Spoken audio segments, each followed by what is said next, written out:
hai phương trời. Bên nhau làm gì khi những trái đắng vẫn giấu trong tim, vì trôi qua ta trong lặng im.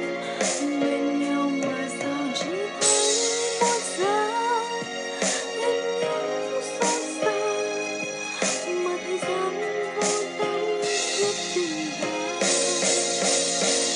Chắc bởi vì đã hết yêu rồi. Chỉ thêm tình yêu cũng đã tàn, có chắc chỉ nhau tình cũng đã khuất ngàn.